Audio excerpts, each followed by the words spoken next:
कृष्णा, मैं आपको बताने जा रही हूँ कि आरजी कर हॉस्पिटल की जो सुनवाई चल रही है तो अभी भी वो जारी है, क्योंकि अभी वो फाइनली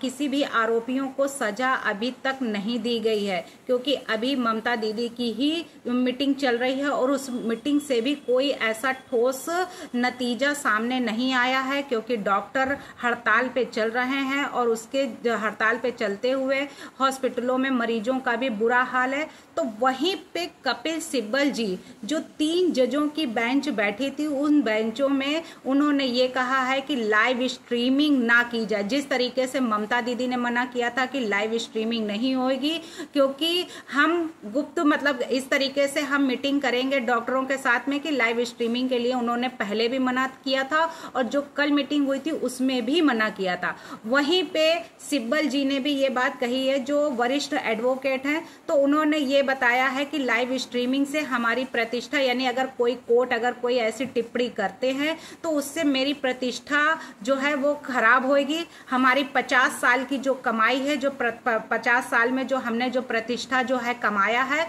वो भंग हो जाएगी, यानी कि वो दांव पे लग जाएगी। तो वहीं पे उन्होंने ये भी कहा है कपिल सिब्बल जी ने कि हमारे यहाँ की जो सहकर्मियां हैं, जो महिलाएं हमारे साथ में बेंच में काम करती हैं, उन महिलाओं को भी एसिड अटैक और उनको रेप की धमकियां दी जा रही हैं। तो ऐसा क्या सत्य है, क्या वाकई में ऐसा है? तो वहीं पे कपिल सिब्बल जी ने ये कहा और कोर्ट ने भी ये कहा है कि अगर कोई ऐसी घटना होती है तो उस पर सुनवाई जरूर की जाएगी। तो खतरा लगता है। तो वहीं पे कपिल सिब्बल का ये भी कहना है कि जो भी हो रहा है उसे लेकर मुझे काफी चिंताएं हैं। इसमें ऐसा नहीं, जब मामले का ऐसा सीधा प्रसारण किया जाता है तो उसका भावनात्मक रूप जो होता है, यानी उसका असर जो होता है, वो आरोपी के लिए नहीं, यानी हम किसी आरोपी की तरफ से नहीं लड़ रहे हैं, हम तो वहां कोलकाता की सरकार की तरफ से लड़ रहे हैं, कोलकाता के यानी राज्य की तरफ से हम ये केस लड़ रहे हैं, उस तरह राज्य की तरफ से हम पेश हुए हैं। तो ऐसे में अगर अदालत कोई अगर टिप्पणी करता है या कोई बात कह देता है तो हमारी प्रतिष्ठा रातों रात खत्म हो जाएगी। तो इस बात में, यानी 50 साल में जो हमने कमाई है अपनी प्रतिष्ठा, वो हमारी प्रतिष्ठा 2 मिनट में खत्म हो जाएगी। वहीं पे उन्होंने ये भी कहा है कि इस मामले का सीधा प्रसारण नहीं होना चाहिए। सुप्रीम कोर्ट ने आरजी कर हॉस्पिटल के केस पर यह भी बात कही है कि स्वतः संज्ञान लिया जाए। 9 अगस्त को, यानी 31 ईयर की जो ट्रेनी डॉक्टर थी, उसकी लाश मिली थी, जिसको जो है उन्होंने रेप के बाद बेरहमी से हत्या कर दी थी।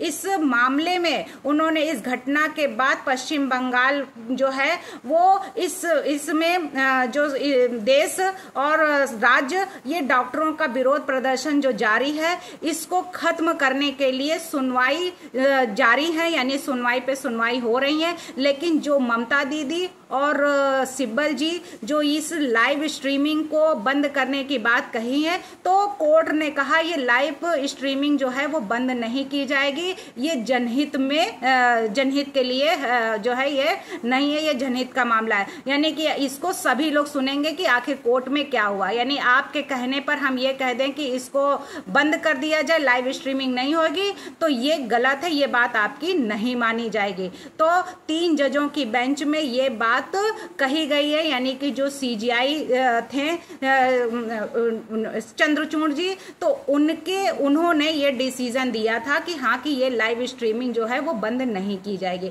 वहीं पे जो कपिल सिब्बल जी हैं, उन्होंने अपनी चिंताएं जताई हैं, और वो चिंता किस बात की जताई है कि उनकी जो सहकर्मियां हैं तो उनके साथ में रेप की धमकियां दी जा रही, उनके साथ में एसिड अटैक की बात की जा रही है, ऐसे ऐसे फोन आ रहे हैं। तो अब कपिल सिब्बल ने एक नया फार्मूला लेके आए हैं कि ऐसा हो रहा है। तो यानी बात वो आरजी राज्य सरकार की तरफ से अगर केस लड़ रहे हैं राज्य सरकार की तरफ से अगर ट्रेनी डॉक्टर की तरफ से केस लड़ रहे हैं, तो क्या वाकई में जो ये धमकियां दी जा रही हैं, तो कपिल सिब्बल ने जो ये बताया कि उनके सहकर्मियों को ये धमकियां दी, तो आखिर क्यों उनको धमकियां दी जा रही? यानी ऐसा तो उन्होंने, कपिल सिब्बल जी ने ऐसा कुछ कहा नहीं। वो ये भी कह रहे हैं कि जो हंसने की बात कही है, हंस रहे थे हम, तो ये भी बात सही नहीं है। तो क्या, तो किस बात पे उनके सहकर्मियों को इस तरीके के एसिड अटैक की और रेप की धमकियां मिल रही हैं?